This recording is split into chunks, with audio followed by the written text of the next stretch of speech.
The Wheel Deal coming at you with a special episode. We're going to get our learning on. This is part of the Wheel Deal Academy series where we're going to go over all the aspects of the wheel. So we're going to the basics this morning. Is what are options, types of spreads, examples, and risk metrics. This is by James Shen, updated on August the 1st of 2022. This is from Investopedia. What is an option? The term options refers to a financial instrument that is based on the value of underlying securities such as stocks. An options contract offers the buyer the opportunity to buy or sell depending on the type of contract they hold. The underlying asset, unlike futures, the holder is not required to buy or sell the asset if they decide against it. Each options contract will have a specific expiration date by which the holder must exercise their option. The stated price on an option is known as the strike price. Options are typically bought and sold through online or retail brokers. Key takeaways, guys and gals. Options are financial derivatives that give buyers the right, but not the obligation to buy or sell an underlying asset at an agreed upon price and date.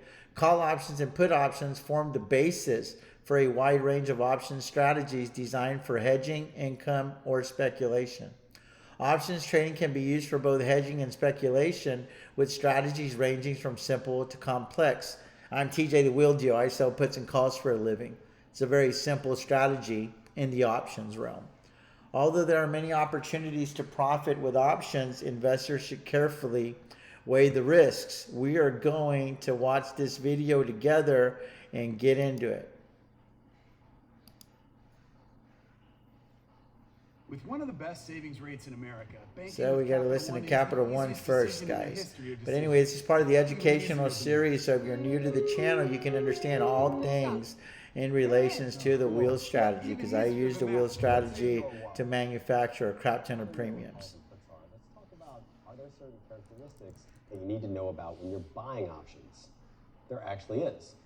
The first thing when you buy an option is time works against you, right? So if I write you a policy, I'm an insurance company, and you say, hey, I want you to insure my house for the next 3 months, I'm going to quote you a price. But if you come back to me and say, quote it for a year, that time value is going to be inflated. So I want you to think about that as whenever you're buying options, time is working against you, and you have to make above that time value for the trade to be profitable at expiration. We'll come back to this in a second, but let's talk about some other characteristics that we want to know when we're buying options.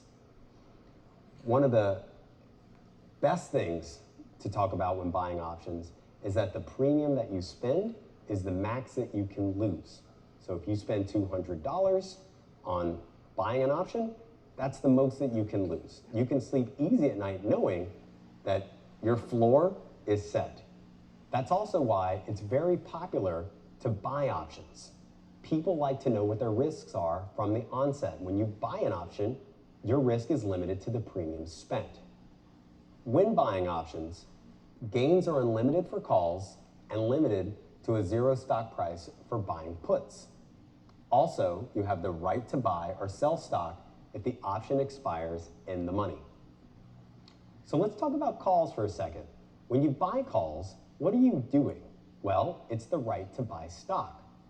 Now, if you have the right to buy stock, why do they say that the gains are potentially unlimited?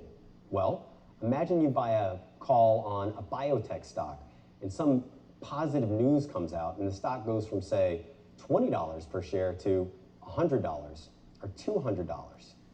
The point is gains are unlimited because the stock could theoretically go up to infinity. Let's talk about puts for a second. Buying puts is giving you the right to sell your stock.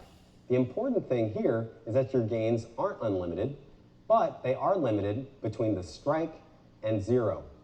What does that mean? When you buy puts, you have the right to sell stock. So the most that you could potentially make is wherever you're going to sell that stock and a zero stock price. A stock can't fall below zero. So it's important to know that when you buy puts, the max that you can make is the difference between the strike and zero, minus the premium that you spend.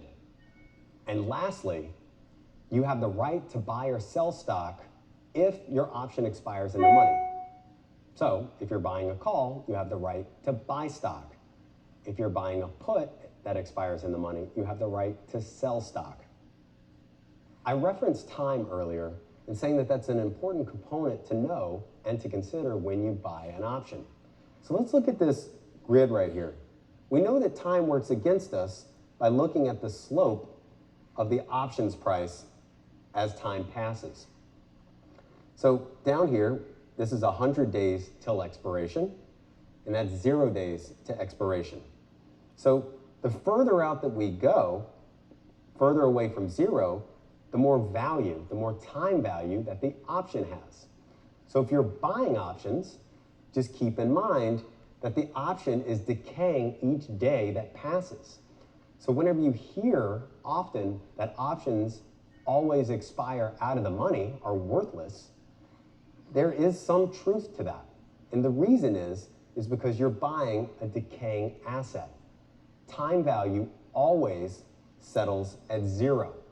So it's important to know that whenever I was trading at investment banks or in a sales capacity, we love to sell options. The reason we love to sell options is because time worked in our favor. Remember, we kind of started out positive on the trade from the get-go. So when you're buying options, remember you have to overcome all of that time value that's constantly decaying against you.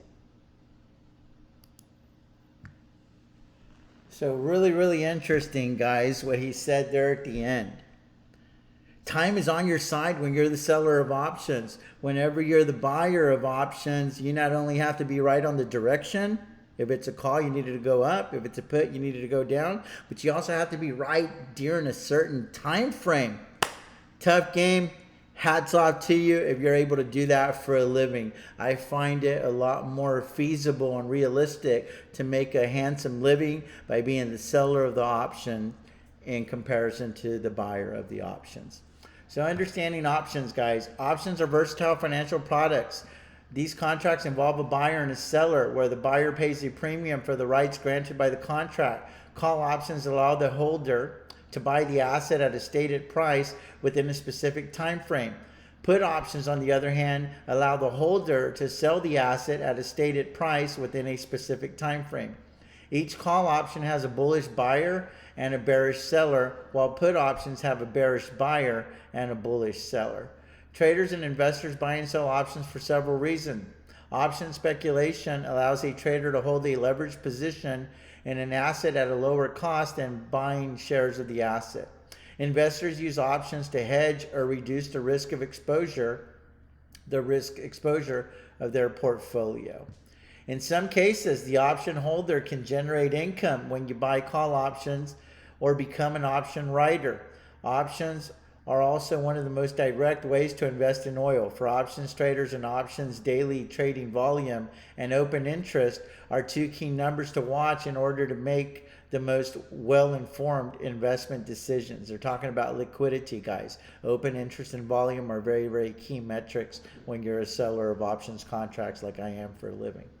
American options can be exercised anytime before the expiration date of the option, while European options can only be exercised on the expiration date or the exercise date. I did not know that. That's crazy. I wouldn't do that. Exercising means utilizing the right to buy or sell the underlying security. Let's talk about calls and puts, guys. A call option gives the holder the right but not the obligation to buy the underlying security at a strike price on or before expiration. A call option will therefore become more valuable as the underlying security rises in price. Calls have a positive delta. A long call can be used to speculate on the price of the underlying rising, since it has unlimited potential upside potential, but the maximum loss is the premium price paid for the option. So whenever you're buying puts and calls, the max that you can lose, guys, is what you paid for the premium. And that's why it's really attractive for a lot of people, because they're essentially trying to turn $100 into $1,000. When I'm a seller of options, I'm trying to use the leverage of 1,000 to make consistently 100 over and over and over again. So the mentality is totally, totally different. Puts, opposite to call options, a put gives the holder the right but not the obligation to instead sell the underlying at the strike price on or before expiration. A long put, therefore, is a short position in the underlying security.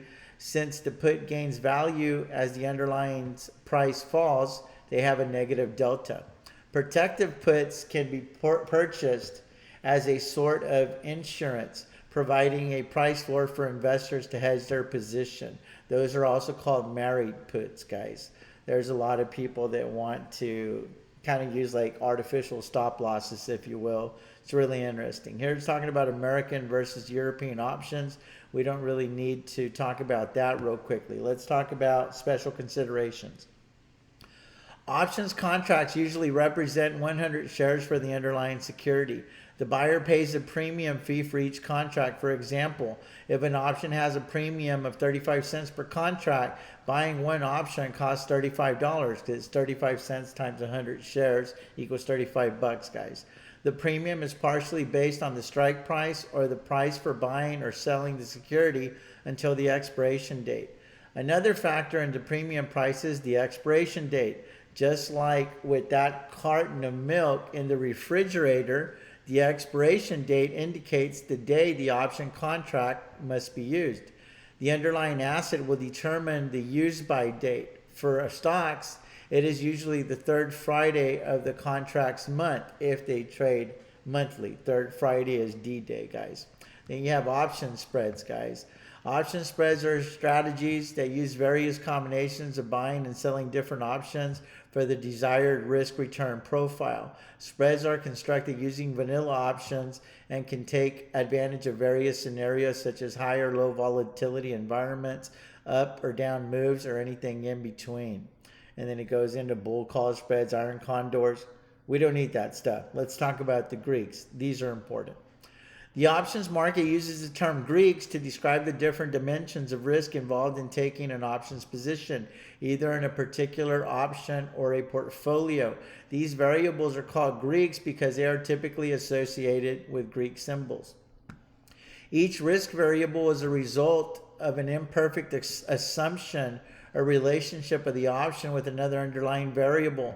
Traders use different Greek values to assess option risk and manage option portfolios. Delta, whenever you're the seller of puts and calls, guys, delta is your go-to move. Make no mistake about it. Delta represents the rate of change between the options price and a dollar change in the underlying asset price. In other words, the price sensitivity of the option relative to the underlying. Delta of a call option has a range between 0 and 1, while the delta of a put option has a range between 0 and -1. For example, assume an investor is long a call option with a delta of 50. Therefore, if the underlying increases by $1, the option's price would theoretically increase by 50 cents. Delta also represents the hedge ratio for creating delta neutral positions for options traders. So if you purchase a standard American call option with a 40 delta, you need to sell 40 shares of stock to be fully hedged. Net delta for a portfolio of options can also be used to obtain a portfolio's hedge ratio. A less common usage of an options delta is the current probability that it will expire in the money. For instance, a 40 delta option today has an implied 40% probability of finishing in the money. That's kind of like the cheat code there, but that's generic. That is not really the function of delta, but it just happened to kind of work out that way. So when I see a 30 delta, I'm immediately thinking 30% chance of rain. Theta represents the rate of change between the option price and time, or time sensitivity, sometimes known as options time decay. Theta indicates the amount of an option's price would increase or decrease as the time to expiration decreases, all else equal. For example, assume an investor is long an option with a theta of 50. The option's price would decrease by 50 cents every day that passes, all else being equal. If 3 trading days pass, the option's value would theoretically decrease by $1.50. Theta increases when options are at the money and decreases when options are in and out of the money. Options closer to expiration have accelerating time decay. Let's read that again. Options closer to expiration have accelerating time decay. I'm going to highlight that for you guys. Why is that important? That's why I like to manage my trades 30 days out, 21 days out, so that I don't get my ass kicked by something that was rewarding me on the front end of the contract. I like to sell puts and calls 45 to 60 days out. 30 to 45, 60 days out, something like that. And I only want to be in that contract for about 20 to 30 days so that I'm not dealing with accelerating theta, because theta is my friend the way that I trade the wheel, guys. Long calls and long puts usually have negative theta. Short calls and short puts, on the other hand, have positive theta. By comparison, an instrument whose value is not eroded by time, such as the stock, has zero theta. Gamma, it's the accelerator to the delta, guys, represents the rate of change between an option's delta and the underlying asset price. This is called second order, second derivative price sensitivity. Gamma indicates the amount the delta would change given a dollar move in the underlying security. Let's assume an investor is long one call option on hypothetical stock XYZ. The call option has a delta of 50 and a gamma of 10. Therefore, if stock XYZ increases or decreases by $1, the call option's delta would increase or decrease by 10 cents. Gamma is used to determine the stability of an option's delta. Higher gamma values indicate the delta could change dramatically in response to even small movements in the underlying price. Gamma is higher for options that are at the money and lower for options that are in and out of the money, and accelerates in magnitude as expiration approaches. Gamma values are generally smaller the further away from the date of expiration. This means that options with longer expirations are less sensitive to delta changes. As expiration approaches, gamma values are typically larger as price changes have more impact on gamma. Again, another reason why I like to roll my options when I still have quite a bit of time left on the clock, so that these moves aren't so drastic in the pricing of my option. Because if I collect $1,000 of premium, ideally I'm okay giving back $300 or $400 and just profiting the $600 to $700, because you won't go broke making a profit in this business, guys. Options traders may opt to not only hedge delta but also gamma in order to be delta gamma neutral, meaning that as the underlying price moves, the delta will remain close to zero. So that is what's going on with that. Vega, talking about implied volatility. Vega represents the rate of change between an option's value and the underlying asset implied volatility. This is the option's sensitivity to volatility. Vega indicates the amount an option's price changes given a 1% change in implied volatility. For example, an option with a vega of 0.10 indicates the option's value is expected to change by 10 cents if the implied volatility changes by 1%. Because increased volatility implies that the underlying instrument is more likely to experience extreme values, the rise in volatility correspondingly increases the value of an option. Conversely, a decrease in volatility negatively affects the value of the option. Vega is at its maximum for at-the-money options that have longer time until expiration.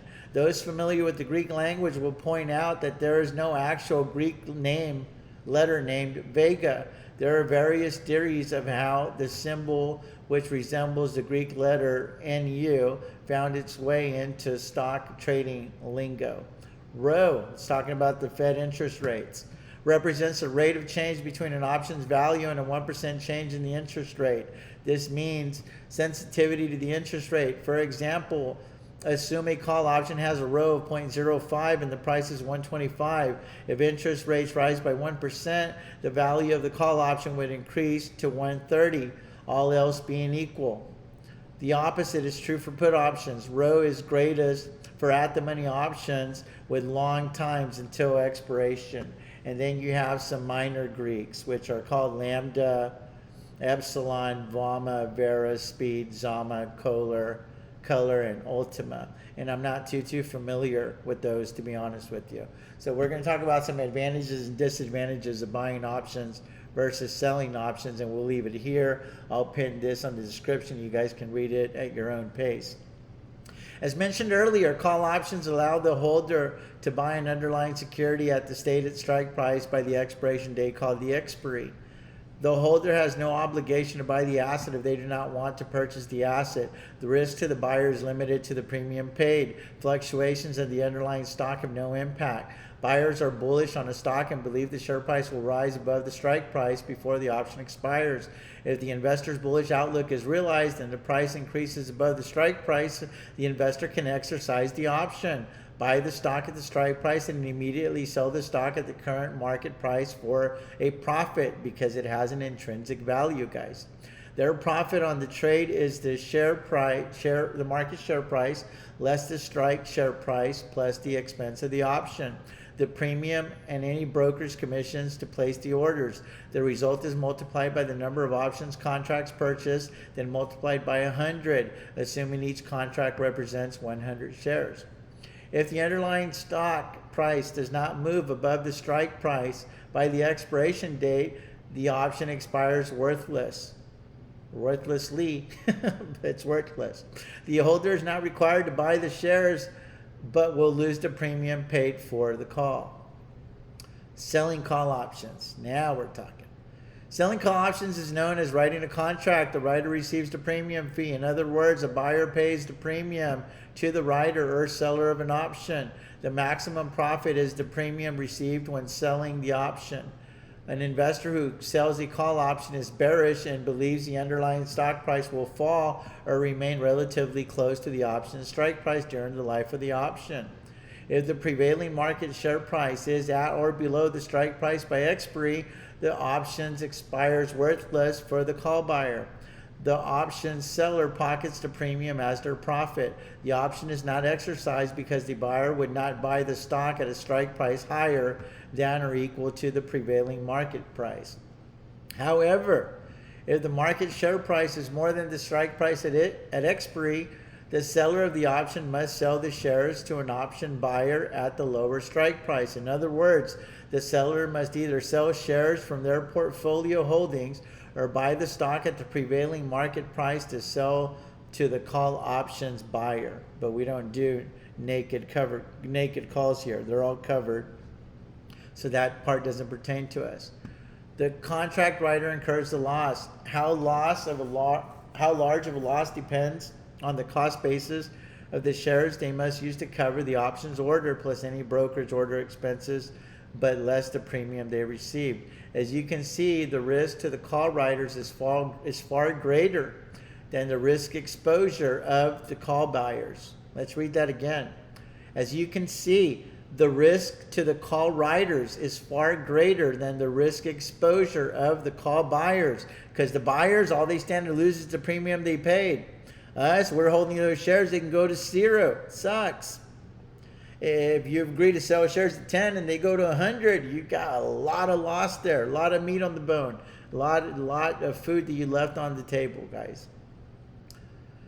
The call buyer only loses the premium. The writer faces infinite risk because the stock price could continue to rise, increasing losses significantly. Then it talks about buying put options. We're going to gloss over that because we don't buy put options here, we sell them. So put options are investments where the buyer believes the underlying stock price will go down in value. If it goes down in value, they're basically buying an insurance contract to sell you shares at X. And that's it. So we receive the premium because we're agreeing to buy those shares. It's cash secured put. Let's talk about our part right here. Selling put options. Selling put options is also known as writing a contract. The put option writer believes the underlying stock price will stay the same or increase over the life of the option, making them bullish on the shares. Here, the option buyer has the right to make the seller buy shares of the underlying asset at a strike price on expiry. If the underlying stock price closes above the strike price by the expiration date, the put option expires worthlessly. The writer's maximum profit is the premium. The option isn't exercised because the option buyer would not sell the stock at a lower strike share price when the market's price is more. If the stock's market value falls below the option's strike price, the writer is obligated to buy the shares of the underlying stock at the strike price. In other words, the put option will be exercised by the buyer who sells their shares at the strike price as it is higher than the stock's market value. The risk for the put option rider happens when the market's price falls below the strike price. The seller is forced to purchase shares at the strike price at expiration. The rider's loss can be significant depending on how much the shares depreciate. I agree to buy NEO at 8. NEO goes down to 5. I'm already in the hole, $300 because I'm paying $800 for shares that are only currently worth $500 if NEO were to drop at 5. That's the gimme and the gotcha, right? The rider or seller can either hold onto the shares and hope that the stock price rises back above the purchase price and sell the shares and take a loss, or sell the shares and take a loss. Any loss is offset by the premium received.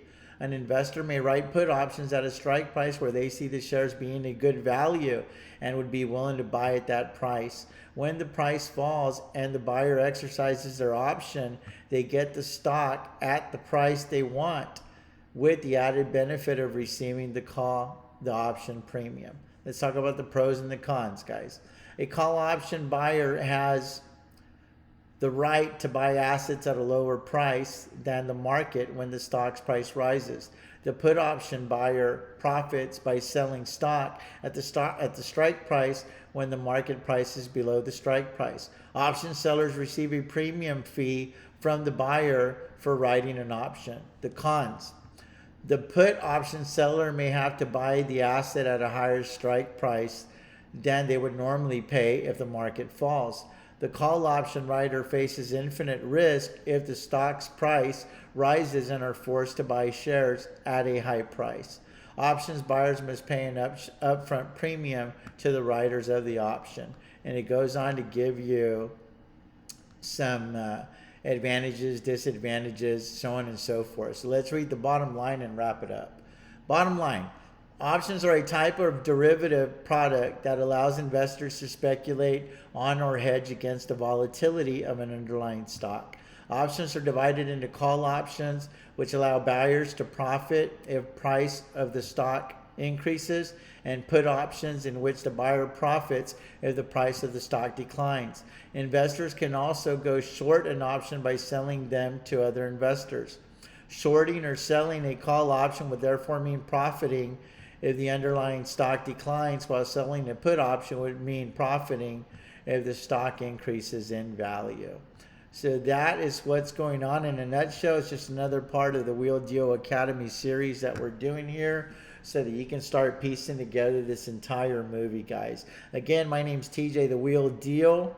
I sell puts and calls for a living. I do it on the same handful of stocks over and over again until I manufacture a win. What does manufacturing a win mean? Is I'm ultimately using the premium that was paid to me by the buyers of these options, because I'm the seller of these options, to lower my adjusted cost basis to zero. I've already proven that that can happen mathematically on this channel with Marathon. Riot will be next. Within the next 6 months, we'll have an adjusted cost basis on 15,000 shares of Riot at $0 a share. That is a good place to be, guys. Follow along if you truly want to learn how to make money wheeling just a handful of stocks, guys. This is TJ, the Wheel Deal, signing off. As always, may your skies stay blue and your stocks green. Peace out. God bless you guys.